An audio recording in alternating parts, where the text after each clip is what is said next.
Hello students, last class में जो अपन कर रहे थे वो कर रहे थे न्यूटन्स लॉ ऑफ मोशन के अंदर एटोमिक मशीन की थी ना। एटोमिक मशीन क्या थी? अगर किसी पुली को फिक्स कर दिया जाए और ये ऐसे दो ब्लॉक लगा दिए जाए, ये सिस्टम क्या कहलाता था? Atomic machine. इसमें अपन ने दो चीजें निकाली थी, acceleration of the blocks and the tension in the string. दो चीजें अपन निकाल चुके थे इसके अंदर, है ना, सिंपल एटोमिक मशीन के अंदर, टेंशन और एक्सीलरेशन। चलिए इसके ऊपर और देखिए, अपन एक्चुअल में क्या कर रहे थे?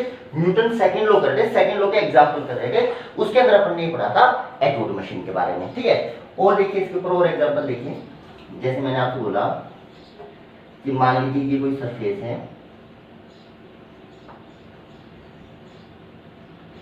यहाँ पे एक ब्लॉक रखा हुआ है, ठीक, मान लीजिए 2 kg का, यहां से एक स्ट्रिंग से एक और ब्लॉक जुड़ा हुआ है 5 kg का, ठीक है। ऑल सरफेसेस आर फ्रिक्शनलेस,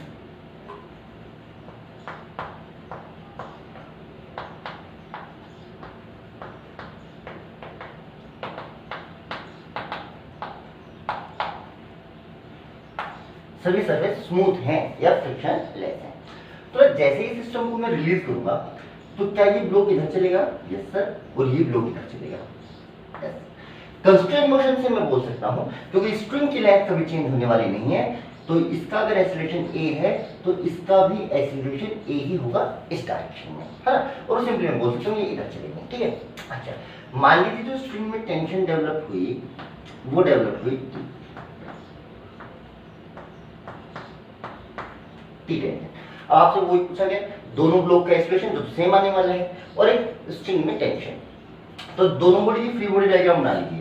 जैसे इस बॉडी की बात करूं 5 kg वाली की, तो ये जो 5 kg की बॉडी है इसके ऊपर नीचे की तरफ लग रहा है mg यानी 50, ठीक है, mg फोर्स, और ऊपर की तरफ इसमें लग रहा है टेंशन। उसके बाद भी इधर चल रही है a एक्सीलरेशन से, इसका मतलब ये वाला फोर्स ज्यादा है, हाँ।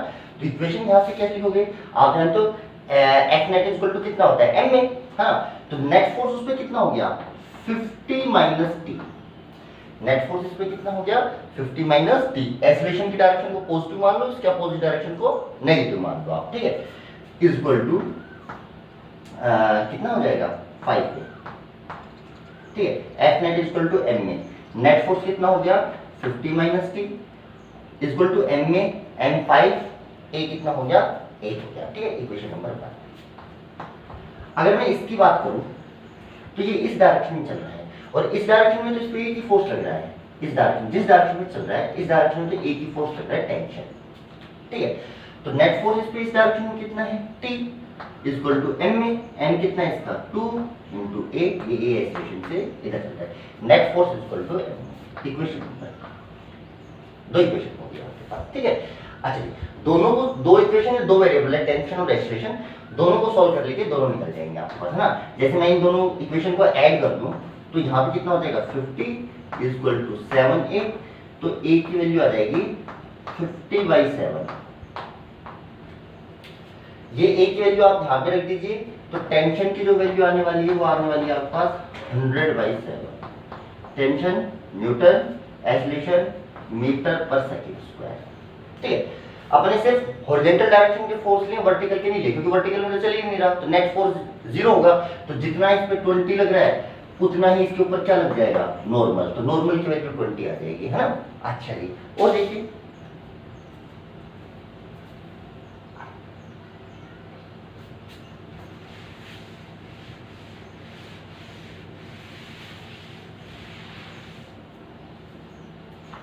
जैसे मान लीजिए यही सरफेस था ऐसा,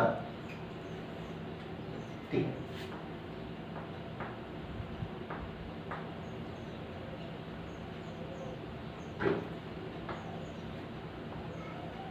यहाँ पे एक ब्लॉक है मान लीजिए 1 kg, और स्ट्रिंग से एक और पुली मैंने कनेक्ट कर दी और यहाँ से 2 ब्लॉक जोड़ दिए। ये मान लीजिए ये 2 ब्लॉक हैं, ठीक। मान लीजिए ये आपका 3 kg और ये मान लीजिए आपका 5 kg, ठीक है। ऑल सरफेस आर फ्रिक्शनलेस, तो जैसे ही आप छोड़ोगे तो उसकी वजह से ये ब्लॉक इधर चलेगा, ये पुली नीचे चलेगी, और इस पुली के चलने की वजह से ये दोनों ब्लॉक, अच्छा ये दोनों ब्लॉक पुली के रिस्पेक्ट में देखूं तो ये नीचे जाएगा और ये ऊपर जाएगा, पर एक्चुअल ग्राउंड के रेफरेंस में नीचे जाएगा ऊपर जाएगा उसके बारे में अपन कह नहीं सकते है ना, अभी नहीं बोल सकते। हमने तो सिंपल ये देखा कि जैसे आप इसको रिलीज करोगे तो ये पुली तो पक्का नीचे जाएगी, पुली के रिस्पेक्ट में ये नीचे जाएगा और ये पुली के रिस्पेक्ट में ऊपर जाएगा, इतने मैं प्रेडिक्ट कर सकता हूं ना ये देख के। अच्छा जी, मैंने कहा कि यहाँ पे कितना फोर्स लगाया जाए, यहाँ पे कितना फोर्स लगाया जाए कि ये सिस्टम रेस्ट पे आ जाए, यानी ये ब्लॉक चलेगी, है ना, ये तो मोशन कर सकते हैं। मैंने क्वेश्चन देखिए वापस समझिए, ये सिस्टम था, पुली से ये दो मास कनेक्ट है, अब आप इसको रिलीज करोगे तो पूरा सिस्टम ही चलेगा। मैंने कहा यहाँ पे कितना फोर्स रिक्वायर्ड होगा मुझे इस ब्लॉक को रेस्ट में लाने के लिए। अगर मैं चाहता हूं कि ये ब्लॉक रेस्ट में रहे, चले नहीं, तो क्या मेरे को पीछे की तरफ फोर्स लगाना पड़ेगा? Yes sir. तो कितना फोर्स लगाना पड़ेगा? ठीक है। अच्छा जी, चलिए अपन सिंपल से बात करते हैं। मान लीजिए इस स्ट्रिंग के अंदर जो टेंशन है वो टी डेवलप हुई, ठीक है। अच्छा, तो यहाँ पे भी टी डेवलप होगी, पूरी स्ट्रिंग में सेम टेंशन रहेगी। अब ये दूसरी स्ट्रिंग है तो इसमें टेंशन T1 मान लीजिए, T1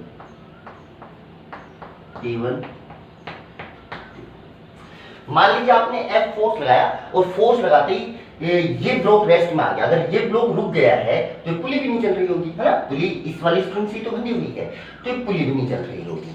अच्छा, अगर ये पुली नहीं चल रही है तो सिर्फ ये दो ब्लॉक ही मोशन कर पा रहे होंगे, है ना, ये तो चल रहे होंगे अभी भी। अच्छा, तो सबसे पहले अगर मैं देखूं कि ये पुली रेस्ट पे है तो देखो इसका मतलब इस पे नेट फोर्स 0 होना चाहिए। इस पे ऊपर की तरफ कितना फोर्स लग रहा है? T, और नीचे की तरफ कितने लग रहे हैं? 2T, यानी T इक्वल टू 2T1 होना चाहिए। देखो ऊपर कितना लग रहा है? T फोर्स, और नीचे कितने लग रहे हैं? T1 इधर से, T1 इधर से, नीचे लग रहा है 2T1। क्योंकि ये चल नहीं रही है, ये रेस्ट में है, इसलिए नेट फोर्स 0 होना चाहिए, यानी total upward force equal to total downward force, equation number 1। ठीक है। अच्छा, ये ब्लॉक भी इस डायरेक्शन में नहीं चल रहा है। मैंने कहा कितना फोर्स लगाऊं कि ये रुक जाए। मान लीजिए फोर्स आपने इधर लगाया तो ये रुक गया। अब ये रुका हुआ है तो इस डायरेक्शन में इसमें भी नेट फोर्स कितना होना चाहिए? 0, यानी F की वैल्यू कितनी आएगी? T की, जितना इधर उतना इधर। और यहां से आप बोल सकते हो T की वैल्यू 2T1, यानी आपको जो फोर्स लगाना पड़ेगा इस सिस्टम पे वो लगाना पड़ेगा 2T1। यानी कुल मिला के अब आपका पहला वाला सवाल है, आपको T1 की वैल्यू निकालनी है। किसकी वैल्यू निकालनी है? T1 की। अच्छा जी, T1 की वैल्यू कैसे निकालें? सिंपल से आप इन दो ब्लॉक के लिए या तो दो इक्वेशन लिख लीजिए, क्योंकि पुली चल नहीं रही है तो अभी फिलहाल जो एटवुड मशीन में आपने जो फॉर्मूला लिखा था, आप वो फॉर्मूला लगा के भी टेंशन लिख सकते हैं ना। अच्छा जी, क्या था भाई फॉर्मूला टेंशन का कि एटवुड मशीन में जो टेंशन लगती थी, यहाँ पे जो आपने T1 लिख रखी है, कितना था भाई?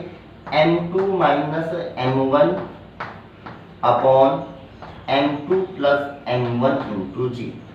ये टेंशन का फॉर्मूला, अगर आपको याद है तो आप डायरेक्ट लगा लीजिए, ठीक है। और याद नहीं है तब भी आप डायरेक्ट कर सकते हैं। देखो इसके ऊपर नीचे कितना लगा? 50, और इसमें नीचे कितना लगा? 30। मैंने बता रखा था ना, इसको आप हॉरिजॉन्टल व्यू रख के देख लीजिए। इस ब्लॉक को आप 50 से इधर खींच रहे हैं, 30 से वापस खींच रहे हैं इस साइड से, तो नेट फोर्स इस डायरेक्शन में बचा कितना? 20। तो 20 फोर्स, तो इन ब्लॉक का अगर मैं बात करूं एक्सीलरेशन की, तो एक्सीलरेशन कितना आएगा? नेट जैसे इस पूरे सिस्टम का अगर ये ए एक्सीलरेशन से मान लीजिए ऊपर जा रहा है, ये ए एक्सीलरेशन से नीचे आ रहा है, तो देखो net force equal to m में होगा। नेट फोर्स कितना इस पूरे सिस्टम पे? कितना? 20, और टोटल मास ये 20 फोर्स कितना मास खींच रहा है? 8 kg। नहीं समझ में आया? देखिए दो ब्लॉक है, इस पे 50 लग रहा है और इस पे कितना लग रहा है? 30 लग रहा है, ठीक है। तो देखो 50 से आपने अगर खींचना चालू किया, उसमें 30 उल्टा लगा दिया, तो नेट फोर्स इस पूरे सिस्टम पे कितना बचा? 20, और टोटल मास ये 20 फोर्स कितने मास को खींच रहा है? 5 किलो को और 3 किलो को, तो टोटल मास कितना हो गया? 8 kg। ये बात आ गई आपकी एक्सीलरेशन की। एक्सीलरेशन आ गया आपका 10/4 यानी 5/2 यानी 2.5। ये तो आपका एक्सीलरेशन आ गया इन दोनों ब्लॉक का। उसके बाद भाई इस ब्लॉक की बात कर लो, ये ब्लॉक नीचे जा रहा है, तो देखो इस पे नेट फोर्स कितना हो गया सर जी? 50 नीचे माइनस T1 ऊपर इक्वल टू M में, M इसका कितना? 5, और A कितना इसका? 5/2। इसको इधर ले आओ तो T1 की जो वैल्यू आई ये आई 50 माइनस 25/2। इसको आप इधर ले गए हैं, इसको आप इधर लाए हैं, तो ये आ जाएगा 100 माइनस 25 यानी 75/2 Newton. This is the tension. इतनी टेंशन डेवलप होगी स्ट्रिंग के अंदर। ये किसकी वैल्यू है? T1 की वैल्यू यहाँ पे रख दीजिए, तो जो आपके पास फोर्स की वैल्यू आएगी वो आएगी 75 न्यूटन। 2T1 लगेगा ना, T1 की वैल्यू आएगी। या आपको इस स्ट्रिंग में टेंशन निकालने के लिए डायरेक्ट आप जो आपको फॉर्मूला था वो भी लगा सकते थे, T equal to m2 minus m1 upon m2 plus m1 into g. चाहते तो आप T1 यहाँ से निकाल लेते, क्योंकि ये पुली रेस्ट पे है तो एटवुड मशीन का काम करेगी, ठीक है। तो ये m2 माइनस m1 कितना हो गया? 5 माइनस 3 कितना हो गया? 2, और नीचे कितना हो गया? 5 प्लस 3 कितना हो गया? 8, ठीक है, इंटू जी, इंटू जी। जी की वैल्यू कितनी होगी आपके पास? 10। तो कितना आ गया भाई टेंशन की वैल्यू? इधर से देखोगे तो ये आ गया आपके पास 20/8। रख लिख दिया, सॉरी ये तो एक्सीलरेशन का फॉर्मूला लिख दिया मैंने। किसका लिख दिया? एक्सीलरेशन का। तो एक्सीलरेशन कितना आ गया? 20/8 यानी 10/4 यानी 5/2। देखो पहले इतना ही आ रहा, तो चाहो तो आप नेट फोर्स निकाल के निकाल लीजिए, चाहे आप ऐसे निकाल लीजिए, ठीक है। अच्छा, टेंशन का फॉर्मूला कितना था? टेंशन का फॉर्मूला कितना था आपके पास? T1 की value 2m1 m2 upon m1 plus m2 into g, इतना था ना। अच्छा, टेंशन का फॉर्मूला है ना, एक सेकंड रुकिए।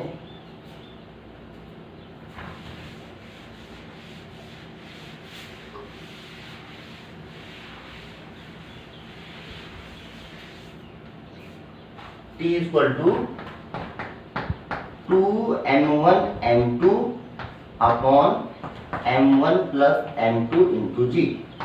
2 m1 कितना दे रखा था आपको? 3 kg। एक कितना दे रखा था? 5 kg। नीचे आ गया आपका 8 इंटू कितना आ गया? 10, ठीक है। सोल्व करेंगे तो कितना हो गया? 2 से कट हो जाएगा 4, 2 से हो गया 2, 2 से हो गया 5, ये आ गया 75/2। बोलो आया? तो तब कितना आया था T1 वैल्यू। तो चाहो तो आप डायरेक्ट फॉर्मूला लगा के निकाल लीजिए, या फिर जो मैंने आपको प्रोसीजर बताया था उससे निकाल लीजिए। और आपका जो फोर्स रिक्वायर्ड था वो कितना था? F equal to 2T1। तो आंसर कितना आ जाएगा? 75 मीटर।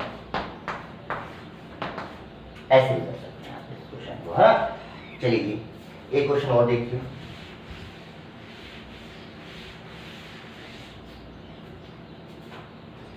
एक क्वेश्चन और देखिए।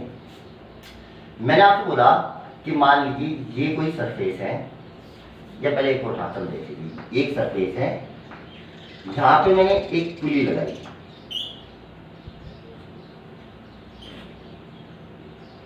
ठीक है। चल पहले एक चीज आप पहले पिछले वाले क्वेश्चन में एक चीज और देख लीजिए। ये लास्ट वाला क्वेश्चन था ना, 3 kg 5 kg, ठीक है। अच्छा, ये 1 kg। यहाँ पे जो फोर्स रिक्वायर्ड था वो कितना आया? 75 न्यूटन। इस स्ट्रिंग में जो टेंशन आई थी वो कितनी आई हुई? 75 T1 थी ना, T1 वैल्यू, ठीक है। अच्छा जी, इस स्ट्रिंग में जो टेंशन आई थी वो कितनी आई थी? 75/2, और ये 75/2, ठीक।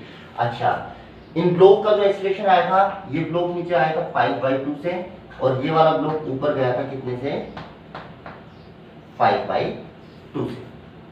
बात समझे? अच्छा जी, ये आपके पास डेटा है। अच्छा, इस क्वेश्चन में एक चीज कई बार और पूछ लेता है, ये कहेगा कि जो पुली है इसके यहाँ पे नेट रिएक्शन कितना लगेगा, है ना। अब देखो, अगर आप बात करो पुली की, तो पुली पे एक फोर्स इधर लग रहा है 75 न्यूटन, और एक फोर्स इधर लग रहा है 75 न्यूटन। तो इन दोनों की वजह से नेट फोर्स किधर लगेगा बेटा? इधर लगेगा, है ना। दो फोर्स लगे हुए हैं, इन दोनों की वजह से नेट फोर्स, इन दोनों का नेट किधर आएगा? इधर। क्या दोनों फोर्स इक्वल हैं? यस सर, इक्वल है। तो रिजल्टेंट एकदम बीचों बीच आता है। देखो 45 का आएगा, एक चीज ये आपने वेक्टर सम में से की थी। और नेट कितना आएगा? 75√2। अगर 90 डिग्री पे दो इक्वल फोर्स होते हैं तो √2 टाइम्स हो जाता है उनका सम। ये हो गया नेट फोर्स। तो जो इस पुली पे जो नेट फोर्स लगेगा वो लगेगा इधर और वो लगेगा 75/√2। क्या ये पुली भी रेस्ट पे है? Yes sir. तो यहां से सपोर्ट के कारण इस पे इतना का इतना रिएक्शन इस डायरेक्शन में लग जाएगा 75/√2। ठीक है, तो ये हो गया नेट फोर्स ऑन द पुली। ठीक है, नेट पुली के ऊपर कितना फोर्स 75/√2 इस डायरेक्शन में, और जो पुली पे रिएक्शन फोर्स लगेगा वो लग जाएगा नेट फोर्स इतना, क्योंकि पुली रेस्ट पे है, चल नहीं रही, तो जितना फोर्स इधर उतना ही फोर्स इधर, तभी तो नेट जीरो होगा। तो रिएक्शन फोर्स भी कई बार निकलवा लेता है आपसे। ओके, चलिए जी अगला देखिए, अगला क्वेश्चन देखिए। अगर इसी जो क्वेश्चन था इसमें अगर थोड़ा सा चेंज कर दिया जाए, जैसे मैं आपसे बोलूं कि ये ब्लॉक था मान लीजिए 1 kg, ये ब्लॉक है आपका 3 kg और ये ब्लॉक है आपका 5 kg। अगर मैं इस पूरे सिस्टम को रिलीज कर दूं, ठीक है, पिछली बार मैंने कहा था कि यहां पे कितना फोर्स लगाएंगे, ये वाली पुली रेस्ट पे आ गई, कुल मिला के बोलिए ब्लॉक रेस्ट पे आ गए, तो आपने इधर फोर्स लगाया था तो ये रेस्ट पे आ गया, तो ये पुली रुक गई थी, और अगर ये पुली रुक गई थी तो पूरा एटवुड मशीन का काम कर रही थी, तो आप डायरेक्ट फॉर्मूला लगाकर भी सॉल्व कर सकते थे, है ना। फिलहाल आप ऐसा नहीं कर सकते। देखो अब अगर मैंने इसको रोका नहीं तो देखो ये इधर चलेगा, मान लीजिए ए एक्सीलरेशन से इधर चला, ठीक है। अच्छा इस ए एक्सीलरेशन से तो भैया ये पुली भी ए एक्सीलरेशन से नीचे चलेगी, ठीक है। अच्छा जी, अब इन दोनों का एक्सीलरेशन भाई मुझे वास्तविकता में नहीं पता। देखो पुली पे बैठ के देखोगे तो ये नीचे जाएगा, ये ऊपर जाएगा, ये कंफर्म है। पर आप डाउन फ्रेम में देखोगे तो हो सकता है देखो पूरी पुली ही नीचे आ रही है, तो हो सकता है ये भी नीचे आ रहा हो, ये भी नीचे आ रहा हो, या ऐसा हो सकता है ये नीचे आ रहा हो, ये ऊपर जाता हुआ दिखाई दे। ग्राउंड फ्रेम में एक्सीलरेशन मुझे नहीं पता, तो मान लीजिए मैंने मान लिया कि ये ग्राउंड फ्रेम में A1 एक्सीलरेशन से नीचे आ रहा है, और ये आपका इधर वाला ये मान लीजिए आपका A2 एक्सीलरेशन से नीचे आ रहा है, ये A1 से नीचे आ रहा है और ये कितने से आ रहा है A2 से नीचे आ रहा है, ये मैंने मान लिया दोनों के ना, ये ग्राउंड फ्रेम में है। पुली पे बैठ के देखोगे तो पक्का ये नीचे आएगा, ये ऊपर जाएगा ना। अच्छा अब मैंने वही पूछा, दोनों स्ट्रिंग के अंदर टेंशन पूछी और आपसे पूछा कि बताइए दोनों स्ट्रिंग में टेंशन, इस ब्लॉक का एक्सीलरेशन, इस ब्लॉक का एक्सीलरेशन और इस ब्लॉक का एक्सीलरेशन, यानी आपको तीन चीजें बतानी है, A1 A2 T1 T2, ठीक है। अच्छा जी तो मान लीजिए इसमें T1 टेंशन है, तो इस वाली स्ट्रिंग में ये T1 हुआ, ये T1 हुआ, इधर ये T1 हुआ, ये T1 हुआ, ठीक है। अच्छा इसमें मान लीजिए T2 है, तो ये T2 हुआ, ये T2 हुआ, और इधर से भैया ये T2 हुआ और ये T2 हुआ। इसी के ध्यान रखिए, ग्राउंड फ्रेम में लिखी है सारी चीजें, ठीक है। अच्छा अब सबसे पहले बात करें इस ब्लॉक की, तो इस ब्लॉक ये चल इस डायरेक्शन में रहा है, तो इस डायरेक्शन में नेट फोर्स ma के बराबर होगा, तो इस डायरेक्शन में देखो इस पे एक ही फोर्स लग रहा है T1, तो पहली इक्वेशन T1 की जो वैल्यू आएगी वो आएगी इसका मास इनटू इसका एक्सीलरेशन, लिखिए जी। दूसरी इक्वेशन लिखो यहां पुली से। अब पिछली बार तो पुली रेस्ट पे थी, तो मैंने कहा था जितना फोर्स ऊपर लग रहा है उतना ही फोर्स नीचे लगेगा, तो पुली रेस्ट पे थी, नेट फोर्स 0 होना चाहिए, तो ऊपर T1 इक्वल टू नीचे टोटल सम कितना होगा T2 प्लस T2, है ना। पर इस बार ये पुली चल रही है, वो भी एक्सीलरेटेड है ए एक्सीलरेशन से। अच्छा फिर भी अगर इस पुली पे मैं नेट फोर्स पूछूं आपसे, तो नेट फोर्स किस पे कितना होता है, m में किसी भी चीज के ऊपर, है ना। अब पुली को अपन कैसा मान के चल रहे हैं, मासलेस, तो नेट फोर्स तो अब भी 0 होगा, क्योंकि ये पुली मासलेस है। हालांकि इस बार चल रही है, ऐसा नहीं सर ये नीचे चल रही है तो net force equal to ma करोगे तो ma के लिए तो अब भी 0 आएगा ना, क्योंकि सारी पुली अपन कैसे लेके चल रहे हैं, मासलेस। तो ये मासलेस है तो नेट फोर्स अब भी 0 होना चाहिए, और नेट फोर्स 0 होना चाहिए, तो यानी T1 जितना फोर्स ऊपर उतना ही फोर्स नीचे, यानी 2T2।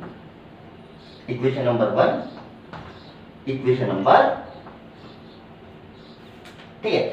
अच्छा एक इक्वेशन आप यहां से लिखेंगे, देखो ये ब्लॉक नीचे A1 से चल रहा है, ये ब्लॉक नीचे चल रहा है A1 से, तो इसका फ्री बॉडी डायग्राम बनाएंगे। देखो नीचे कितना लग रहा है इसमें 50, ऊपर कितना लग रहा है T2, तो देखो 50 minus T2 equal to 5 into A1, 50 minus T2 equal to 5A1 हो गया, ये बनी इक्वेशन नंबर 3।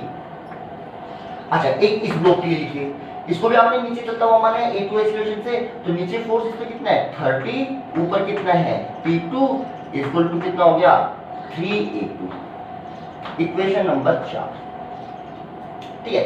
1 2 3 4 अननोन कितने हैं 1 2 3 4 5, तो जितनी इक्वेशन होंगी उतने ही अननोन आप निकाल पाएंगे। अभी आपके पास 4 इक्वेशन है, ओके। 5वीं इक्वेशन जो आप बनाएंगे वो बनाएंगे कंस्ट्रेंट मोशन से। अच्छा, कंस्ट्रेंट मोशन क्या कहती है? देखो, ये वाली जो पुली है और ये जो है आपका ये, इसका एक्सप्रेशन आपने A1 माना नीचे की तरफ, इसका माना A2 नीचे की तरफ, और ये आ रही है ऊपर से A से नीचे की तरफ। ठीक है, आपको तो याद ही होगा, अब लिख देना acceleration of pulley equal to acceleration of A1 plus A2 by 2। जब पुली मोशन करते थे, जब वेलोसिटी रिलेशन लिखते थे ना, Vp equal to Va plus Vb by 2, same. अब यहाँ पे एक्सलेशन ऑफ पुली कितना दे रखा है? A, इसका एक्सलेशन कितना है? A1, इसका कितना है? A2 by 2। ये होती है बेटा इक्वेशन नंबर 5। तो 5 इक्वेशन आपके पास बन गई, 5 अननोन आपके पास है। अब जैसा चाहे आप वैसा सॉल्व कर लीजिए, ठीक है, ओके। एक बार मैं वापस से 5 इक्वेशन बनवाता हूं आपको, वापस से एक बार चेक करना क्या आपको समझ में बैठा है नहीं बैठा। देखिए,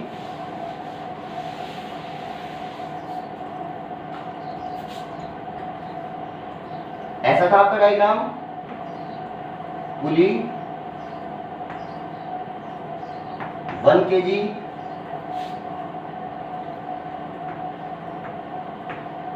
3 kg,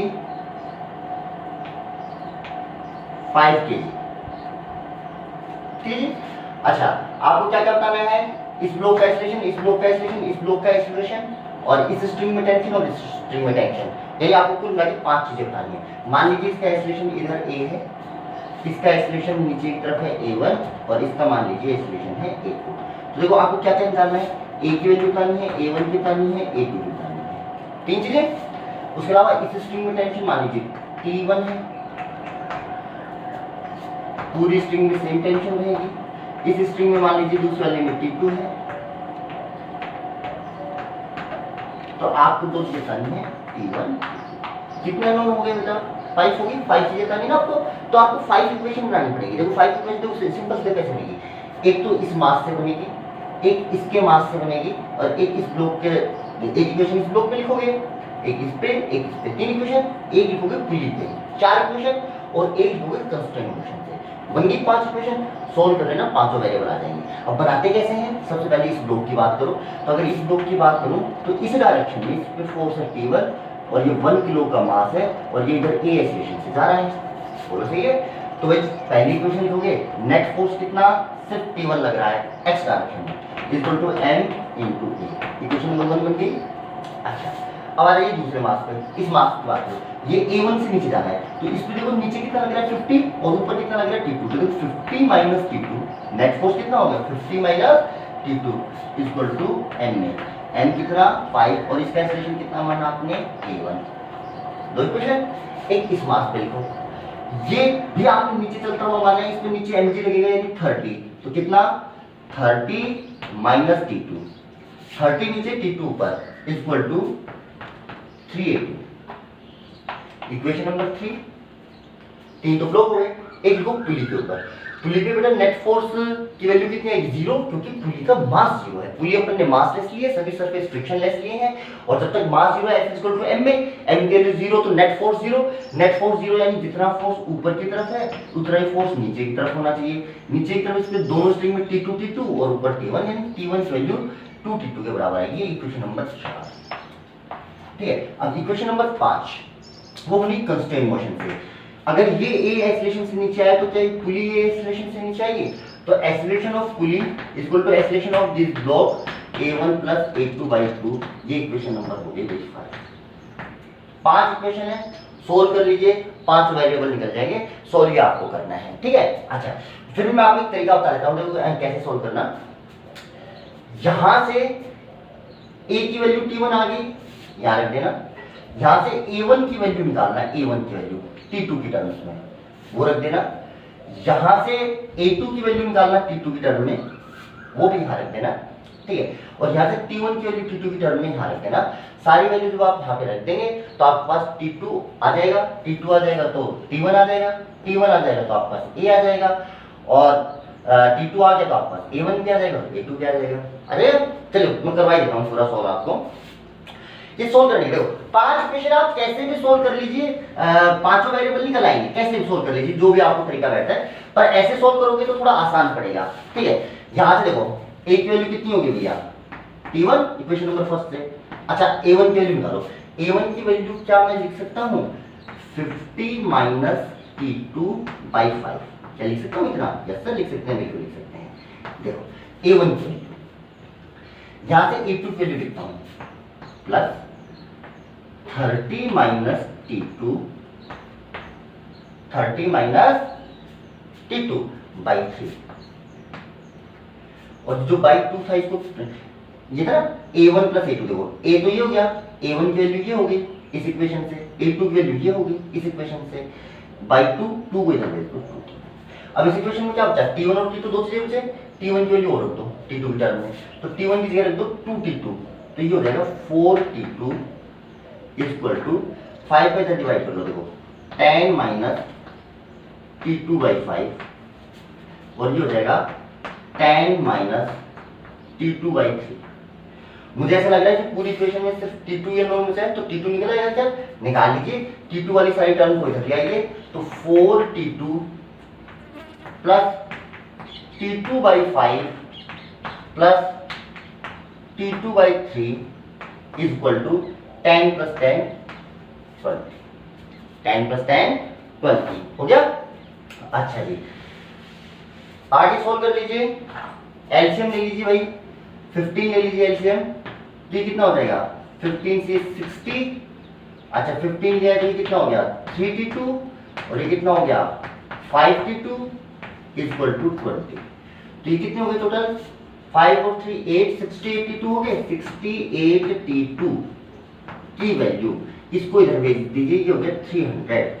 तो T2 की वैल्यू हो गई 4 से मेरे हिसाब से कट हो जाएगा ना, हाँ 4 से हो जाएगा।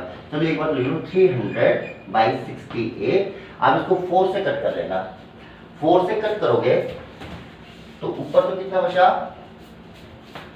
4 से 75, और नीचे 4 से कितना बचा, ये आ गया आपके पास T2 वैल्यू। बताओ T2 आ गया तो क्या T1 लिख सकते हो? यस सर, T1 हो जाएगा 150/70, क्योंकि T1 कितना है 2T2, उसको 2 से मल्टीप्लाई कर लिया, तो आपके पास आ गया T1 T2 आए नहीं आए, T1 T2, ठीक है। अच्छा T1 आ गया इस इक्वेशन में, T1 बराबर कितना है A है, तो A की वैल्यू भी कितनी आ गई, ये भी आ गया। अब आपको निकालना है A1 A2, तो T2 की वैल्यू क्या आपको पता है सर, T2 की वैल्यू यहाँ रख दो तो क्या आ जाएगा आपके पास A1, और T2 की वैल्यू यहाँ रख दो तो यहाँ पे क्या आ जाएगा A2, तो A1 भी निकल गया, A2 भी निकल गया, हाँ। तो कुल मिला के आप जितनी भी इक्वेशन बने उन सभी से एक्सीलरेशन की वैल्यू निकाल के जो कंस्ट्रेंट मोशन से जो इक्वेशन बनती है उसमें पुट कर दीजिए, तो थोड़ा इजीली सोल्व हो जाता है। पांचवी इक्वेशन को सोल्व करने का एक तरीका है। चलिए देखिए अगला क्वेश्चन और देखते हैं।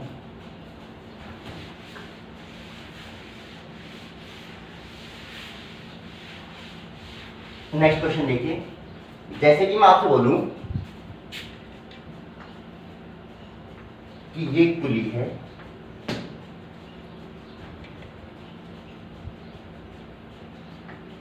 यहां पे एक मास है, यहां एक और पुली है, यहां पे 2 ब्लॉक हैं, ठीक है। मान लीजिए ये है 2 kg, ये मान लीजिए 3 kg, ये मान लीजिए 5 kg। मैं क्या जैसे ही सिस्टम को रिलीज करूंगा, देखो इधर 2 किलो वजन है और इधर कितना है 8 किलो, क्योंकि पुली तो मासलेस है। तो पहली बात तो ये सिस्टम यूं चलेगा, और यूं चलेगा तो ये फिक्स है, इसका एक्सीलरेशन इधर a होगा, तो इस पुली का एक्सीलरेशन इधर a होगा, है ना, ये पुली तो। अब ये इसका एक्सीलरेशन इधर मान लो a1, और इसका एक्सीलरेशन नीचे मान लो a2, क्योंकि आपको ग्राउंड फ्रेम मिली, ये ग्राउंड फ्रेम लिख रहा हूं, ग्राउंड फ्रेम में आपको इनकी डायरेक्शन नहीं चाहिए, ऊपर जाएगा नीचे, क्योंकि अगर ये पुली रेस्ट होती तो पक्का ये ऊपर जाता है, ये नीचे जाता, पर अभी पुली भी तो नीचे जा रही है, तो आप डायरेक्टली नहीं बोल सकते ना कि जैसे मान लो, जैसे मैंने आपको पहले भी समझाया था, जैसे मान लो आप लिफ्ट में बैठे हो, यहाँ पे मैं एक सिस्टम लगा दी हूँ, ठीक है। अच्छा मान लो ये भारी है मास, ये कम, ये इधर चलेगा, ये इधर चलेगा, पर मान लो लिफ्ट भी नीचे चल रही हो, तो थोड़ी देर बाद मान लो ये कंडीशन ऐसी होगी, ये मास ऊपर पहुंच गया और ये मास नीचे पहुंच गया, पर ग्राउंड फ्रेम में तो देखो दोनों ही नीचे आ गए ना भाई, है ना। तो ग्राउंड फ्रेम में ऐसा हो सकता है कि मेरे दोनों ही मास नीचे नजर आए, है ना। तो ग्राउंड फ्रेम में लिखे हुए एक्सीलरेशन है आपके ये हो गए, ठीक है। चलिए वही आप बताना है दोनों स्ट्रिंग में टेंशन यानी T1 T2 और तीनों ब्लॉक का आइसोलेशन ग्राउंड फ्रेम में A1 और A1 और A2। तीन चीजें बतानी है, देखो सॉरी 5 चीजें, T1 T2 A1 A2। तो 5 इक्वेशन में आपको वापस से बनवा देता हूं, सोल्व आपको करनी है, ठीक है।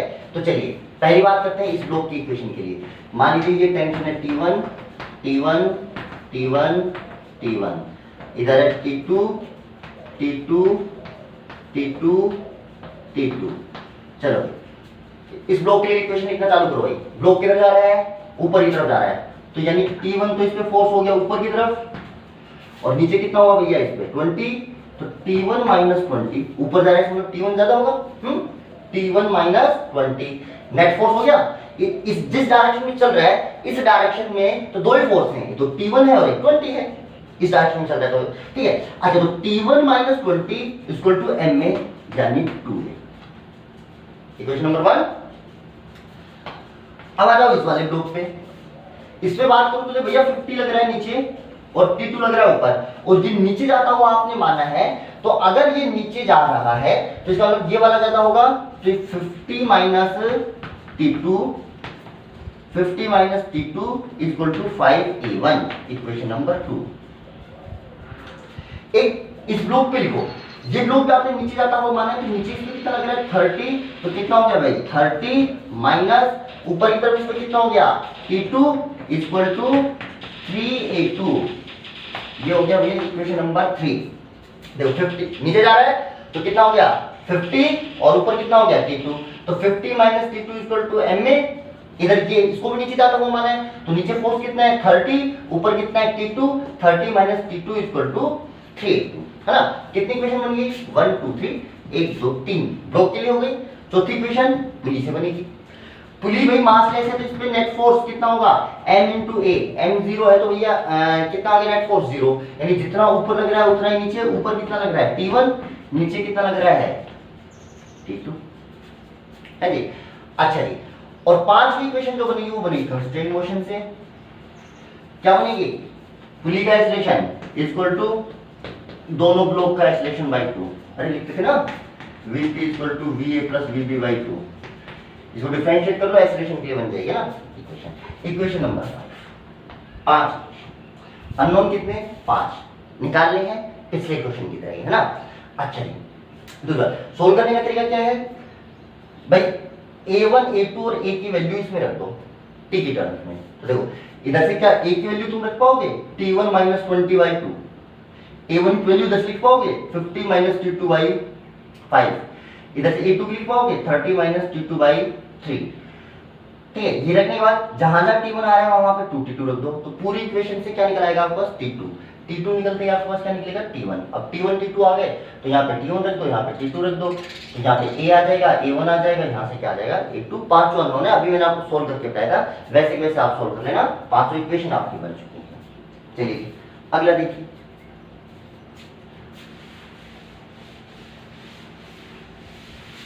नेक्स्ट क्वेश्चन देखिए।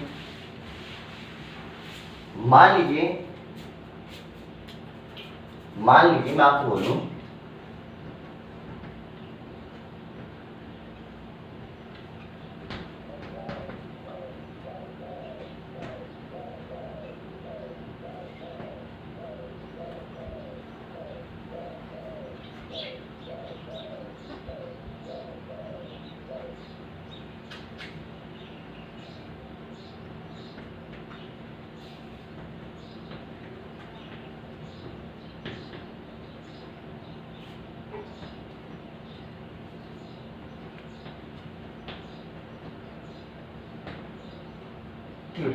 All surface are smooth.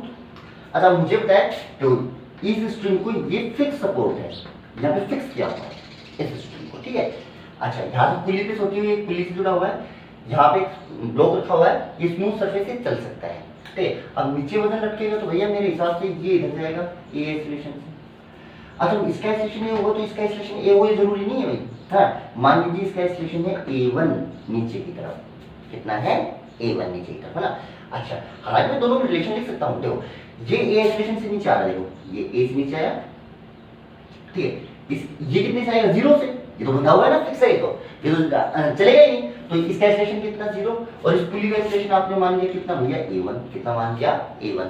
तो आप लिख सकते हो acceleration of pulley equal to acceleration of this plus acceleration of this by 2, ऐसे तो लिखते थे, कांस्टेंट मोशन से लिख दिया मैंने। देखो मान लीजिए ये a एक्सेलरेशन से इधर चला, तो मान लीजिए ये ब्लॉक a1 से नीचे चला, मान लीजिए, तो देखो इस ये पुली कितने से चल रही है, a1 से, तो एक्सेलरेशन ऑफ पुली। अच्छा इस अब ये a से चलेगा तो ये वाली स्ट्रिंग तो a से नीचे आएगी ना, तो ये हो गया एक्सेलरेशन ऑफ फर्स्ट ब्लॉक इधर, और सेकंड ब्लॉक का एक्सेलरेशन कितना हो गया, 0, क्योंकि ये फिक्स है, ये चल नहीं रही, तो एक्सेलरेशन 0 हो गया। तो यहां से आप लिख सकते हो a बराबर 2a1, a की वैल्यू इससे डबल होगी, यानी अगर इसका एक्सेलरेशन a है तो इसका एक्सेलरेशन होगा 2a1, या आपने कांस्टेंट मोशन से लिख दिया, कहां से लिख दिया भाई, कांस्टेंट मोशन से, ठीक है। अब आपको वही बताना है टेंशन इन द स्ट्रिंग और एक्सेलरेशन ऑफ द ब्लॉक, तो भाई कोई खास बात नहीं। चलो मैं इसको दोबारा लिखता हूं, चलो सिंपल, देखो मुझे पता है